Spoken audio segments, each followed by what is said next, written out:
So there's this one character, this character to be exact, made me completely crash out in gacha games. And what's crazy is I don't even particularly like this character, it's just how my stupid gacha brain works. But let me explain. Coming back from a long hiatus on gacha games, I've realized I completely forgot how to play these games the right way. And I'm not even talking about like a meta strategy, I'm just talking about how to enjoy yourself. You know, not basically treating the game like the glorified casino and actually just playing it for what it is.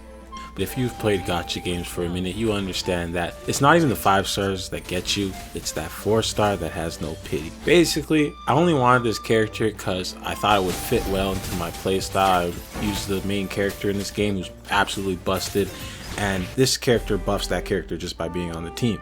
So I thought, oh, I'll just roll in this banner and get a 4 star real quick. Shouldn't be too hard, right? Well, I got this Jinxie character. I mean, she's kind of cool. I like her dragon. I'm not really a fan or anything. I like how broken she is, but you know, I was trying to get the 4 star. 1 5 star and half a banner in, I finally got my character after spamming endless amount of free gems. I mean, look at this exploration. This shit is 100%. This is nuts. So I got my character, but at what cost, you know? I can't speak for whales, but gacha games do everything in their power to distract you from the actual gameplay. It's like they got 2 development teams, one for gacha monetization tactics and another team that actually develops the game. And the 2 mix like oil and water. I don't know what happened in my brain chemistry nowadays, but when I first played gacha games like Genshin, I developed all sorts of skills and strategies that would, you know, alleviate the gacha and FOMO as a free-to-play, but I completely ignored that this time around. And it's at the point where I've kind of burnt myself out a bit, so I gotta chill out on this game. It doesn't help that this game was like really fun, but anyway, now that I've finally got what I wanted out of the game, I want to tell you guys my mistakes if you ever decide to play a gacha randomly and you have trouble resisting all the greedy gacha mechanics that they beat you over the head with. So do as I say, not as I do, pretty much ass video. You just can't make a gacha your main game. You gotta take a gacha slow, even if you're like in the obsessed honeymoon phase, because no matter how much you enjoy a game, nothing lasts forever. And if you get lost in the honeymoon phase, you're pretty much gonna spend way more time or money than you anticipated, and you just burn yourself out real quick. If you like the combat, you're gonna get level gated. If you like to min-max, you're gonna get energy gated. And if you like the story, you'll run out of that quick, and it's gonna get real hard not to just splurge out on the banner while you wait for the next patch. That's why it helps to have other games you're just as obsessed with, especially if they're like normal games. I really hate how these gacha games, when it comes to how long they say you can and can't play your game, whether it be waiting for the next story or waiting for your energy to refill. Some people are more okay with it than others, but I just can't stand it. That's why I'm glad there are so many good games coming out, and a lot of them free to play too. But that's my advice: never ever make a gacha your first game. Always have something else to do, even if it's not playing video games. Like, go touch some grass, do something else. Just don't make a gacha your #1 game. Of course, you guys can do what you want. This is just my advice on how to play a gacha the right way as a free to play. Secondly, you kind of have to ignore the gacha as a free to play, which is damn near impossible in my eyes, but some people do it. I used to do it in my Genshin days, but basically what I mean is you kind of just have to accept the gacha for what it is. If you get lucky, you get lucky, and if you don't, you don't.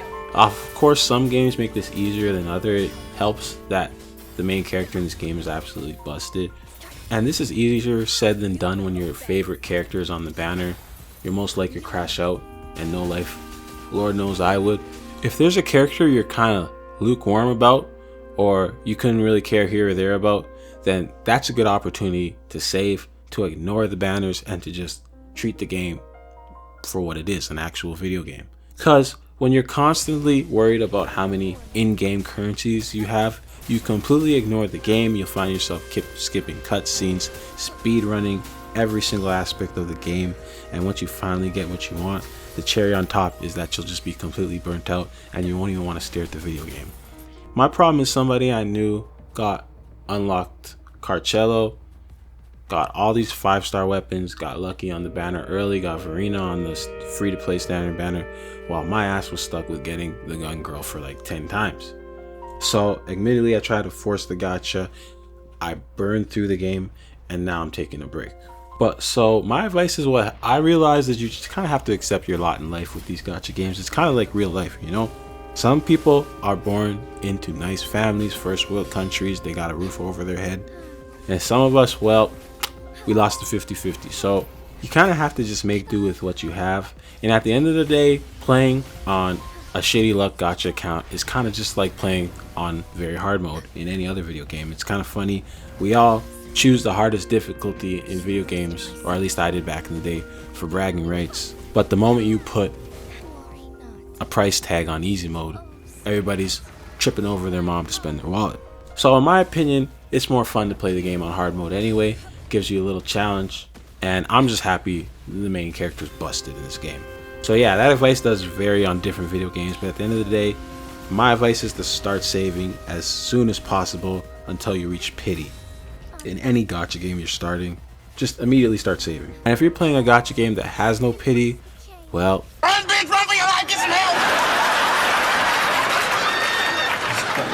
help. Also, another tip, I don't care if you're the most casual of casuals, watch guides for any gacha game you're getting into.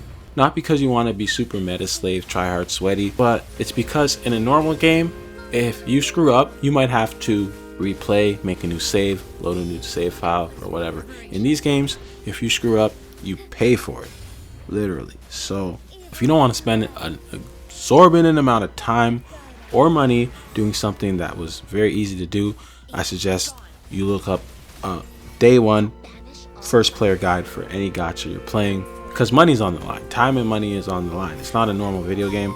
I am a firm believer of like not watching guides off rip and just experiencing a game without being spoiled by guides. I like the novelty of a video game, because I feel like that's an experience you can only get once. But gacha games are completely different. This is money on the line. They're trying to play with my money, my time, my emotions. So yeah, any way you can cheat the system, you gotta learn. It's like going to a buffet and stacking your plate up on free food.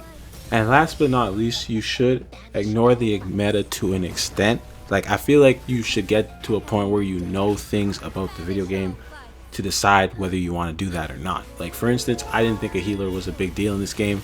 I walked around Genshin Impact with no healers all the time. I was struggling. I had to build a free-to-play healer. I had to do it at some point. I just couldn't take it. So you can be ignorant and just say, I'm going to ignore the meta. All these games are free-to-play friendly, which to an extent they are, but you should at least know what you're getting into, in my opinion, because it could save you time and you could end up going back on your word, and you could have just saved the time and energy just knowing the right way to do things instead of being stubborn like I am. So that's all my advice, and it's universal to any type of free-to-play game. If you're playing a full-on gacha game or a game with gacha mechanics, I think as a free-to-play peon that you are, don't take that seriously. I'm joking. Don't no life gachas. Don't make a gacha your only game. Try to ignore the gacha as much as you can whenever you can. Watch guides about whatever gacha game you're playing so you don't make pointless mistakes that cost you money. And ignore the meta and do your thing, but also know what you're getting into. That's pretty much all my advice for gacha games. If you guys have anything that has helped you play gacha games, even as a pay to win or a whale or a dolphin, free to play, whatever you guys are, what are your tips to help people easing into gacha games? That's all I really got. Peace.